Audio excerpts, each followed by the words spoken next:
A gente já viu que as eras históricas elas são feitas a partir de uma arbitrariedade. Então, a gente tem a definição do que são as idades antigas, a Idade Média, Moderna, Contemporânea, a partir de uma ideia, de um conjunto de situações que o homem passou, que a gente consegue coordenar e colocar dentro de um mesmo conjunto. Antes do desenvolvimento da história, que é o que a gente diz que é quando o homem desenvolve a escrita, e isso aconteceu cerca de 4.000 a.C., a gente tem a pré-história. E por que é importante entender a pré-história, estudar a pré-história? Porque é o momento do desenvolvimento do homem como um ser individual, de um ser individual para um ser coletivo.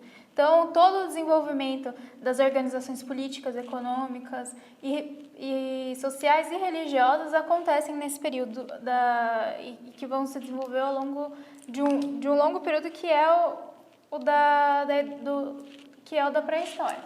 Então, a pré-história, a gente tem duas épocas que a gente define, que é o Paleolítico e o Neolítico. A gente já viu que o Paleolítico é o período que a gente chama de Idade da Pedra Lascada.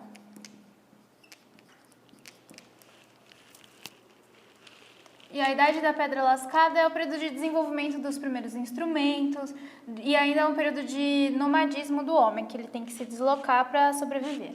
E o período paleolítico, a gente diz que ele foi mais ou menos de 2 milhões até 10.000 a.C., que foi um pouco depois da primeira glaciação. Então, quando teve essa primeira glaciação, o homem teve que se restringir a uma faixa geográfica um pouco menor e teve que passar a desenvolver algumas técnicas para a sua sobrevivência. Então, aquela economia coletora, aquela economia caçadora, ela já não tinha mais...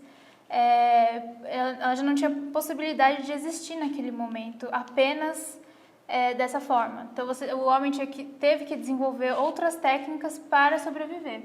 E é o que a gente chama do período neolítico, que se deu a partir desse desenvolvimento técnico que acontece no fim da última glaciação, que a gente chama de Revolução Neolítica. Então, como que se deu o Neolítico? Primeiro, a gente data aproximadamente, são sempre datas aproximadas, que é muito difícil a gente estabelecer uma data com certeza nessa época. Então, é cerca de 10.000 a.C. até 4.000 a.C., que é quando surge a escrita. E até o surgimento da escrita, como ela surgiu, por que ela surgiu, é interessante para entender o desenvolvimento do homem como um ser social. A gente tem, no período neolítico, depois da Revolução Neolítica, duas características muito fortes que o homem passou a desenvolver. Então, você tem o desenvolvimento técnico, que é caracterizado pela agricultura, e a gente tem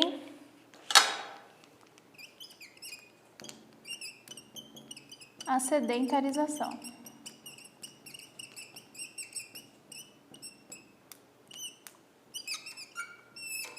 E um é ligado ao outro, você não tem como ter um sem ter o outro. Então, o que acontece? Depois da última era glacial, que o homem teve que se juntar numa faixa de terra menor, e a Terra passou por várias instabilidades climáticas. Então, você teve uma modificação geográfica da Terra muito forte. E o homem, como um ser adaptável e mutável no seu espaço, ele teve que se adaptar a essa nova situação. O que aconteceu é que eles passaram a se sedentarizar. O que significa se estabelecer, se fixar em um local. E para se fixar num local, eles precisaram se fixar por conta da agricultura, porque eles passaram a produzir o seu alimento. Então, você tem uma modificação da ideia de você fazer parte de uma economia de extrativismo, de você extrair a sua subsistência da natureza, porque o homem ele não produzia nada na natureza, ele somente extraía e se deslocava, ia para outro local, extraía novamente, ia para outro local. Então, era uma produção natural da natureza que sustentava o homem. Com a sedentarização, a gente começa a desenvolver outros tópicos. Onde que eles poderiam se fixar? Onde eles poderiam ficar em um local só? Então, como você tinha que ter o desenvolvimento da agricultura e começou a ter um desenvolvimento das técnicas de produção, o local de sedentarização foi, sobretudo, os vales férteis. E os vales férteis significa que eles eram ao redor dos rios. Porque, uma questão óbvia, o homem precisa de água para se desenvolver. E assim como a agricultura. O que acontece é que quando você passou a produzir algum produto vegetal, você passou a observar, e o homem passou a observar os movimentos da natureza. Então você tem uma observação de como funcionava as cheias e as secas dos rios, você tem uma observação de como funcionavam os ventos, de como se dava as estações do ano. Só que todas essas perspectivas, para você se estabelecer nesse vale fértil por conta da agricultura, o homem passou a observar o seu redor, passou a observar a sua natureza de uma maneira diferente. Não que não observasse antes, tanto observava que na última glaciação eles migraram. Então foi um período de migração muito grande. Mas ele teve que entender como funcionava o ambiente em que ele estava inserido. Então a natureza que ele estava inserido. Isso traz outras prerrogativas. Por exemplo, quando você tem essa observação da natureza, nascem alguns questionamentos.